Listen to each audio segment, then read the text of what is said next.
तो चलिए हम लोग अगले उस पे चलते हैं। यंत्र और मंत्र हमारे हो गए, कुछ सूक्ष्म और उपाय है। एक बहुत अच्छा जो है वह है उपवास। उपवास या व्रत, ठीक है ना।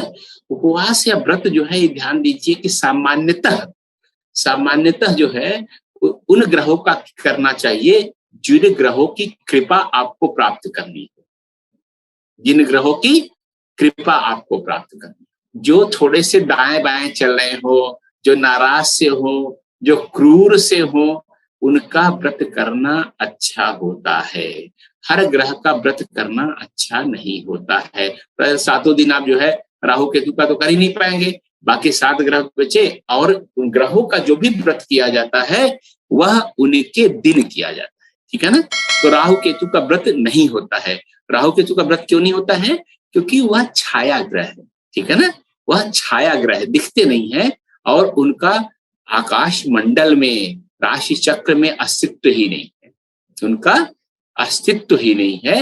वो तो केवल बस जो छाया के कारण बनते हैं, लेकिन उनकी ऊर्जाएं और भी घनीभूत होती हैं और भी प्रभावी होती हैं, ठीक है ना। तो व्रत केवल सूर्य से लेकर शनि तक जो 7 ग्रह हैं उनका ही किया जाता है। और सबसे अच्छी बात यह है कि अगर कोई ग्रह जिसकी बुरी दशा चल रही हो, जिसको ज्योतिषी बताए या आप खुद अपनी कुंडली में देखें या दूसरों का देखें, इस ग्रह के कारण समस्या चल रही है, उस दिन करें। ग्रहों का जो व्रत किया जाता है उसके विधान बहुत ज्यादा तरह तरह से दिए हुए हैं, उसमें बहुत ज्यादा पचड़े में मत पड़िएगा। वो कर्मकांड के विधान है। अगर उस दिन व्रत रह करके आप उस ग्रह का मंत्र का जप करते हैं तो सबसे अच्छा होता है। दूसरी बात यह है कि व्रत जो करना है, सबसे अच्छा व्रत होता है केवल जल पी के रहें। निर्जल व्रत उससे भी अच्छा होता है, जो बिना पानी पिए, लेकिन पानी पी के जो व्रत चलता है सबसे अच्छा होता है। उसके अगला स्तर जो होता है वह केवल फल खा करके व्रत किया जाए, ठीक है ना। फल मतलब केवल फल, फलाहार का यह मतलब नहीं कि हल्दीराम और बीकानेर वाला की थालियां खा रहे हैं जो है जा जाकर, ठीक है ना। हलवाई के यहाँ लाओ व्रत वाली थाली 500 रुपए की, खूब खाऊंगा मैं, ठीक है ना। और तले पकौड़े तले जा रहे हैं सिंघाड़ा के कुट्टू के, ठीक है ना। तो ये जो है फलाहार सबसे अच्छा होता है। फलाहार से अगर आगे बढ़ रहे हैं तो फल और दूध का सेवन कीजिए। फल और दूध से भी काम नहीं चल रहा है, तब आप जो है कच्चे और चीजें खाए, जैसे सिंघाड़े आपने खाए कच्चे, जो बिना पकाए चीजें वो खाइए। अगर उससे नहीं चले तो शहद का सेवन कीजिए। शहद और दूध, शहद और नींबू का सेवन कीजिए।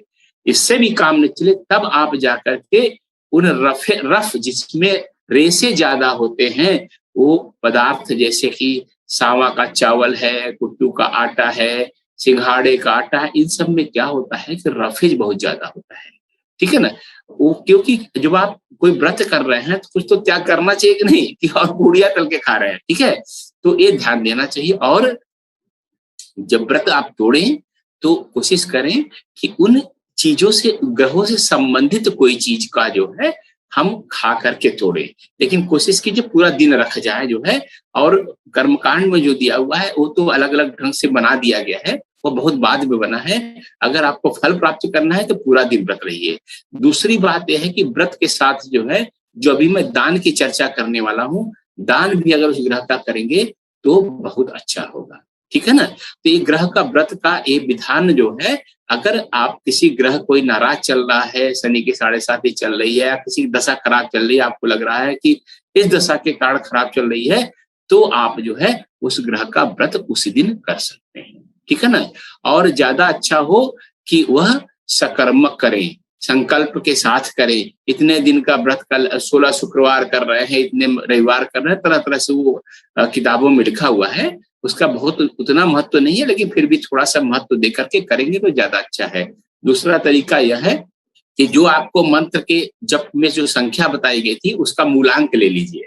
मान लीजिए 10,000 जो है, मैंने कहा कि 10 सहस्त्र जो है जप करने हैं, तो 10 उस ग्रह के 10 जो है दिनों का, 10 हफ्ते का व्रत ले लीजिए, ठीक है ना। 9,000 है तो 9 ले लीजिए, 8,000 तो 8 ले लीजिए। इस तरह से आप उसको कर सकते हैं, ठीक है ना। ये तो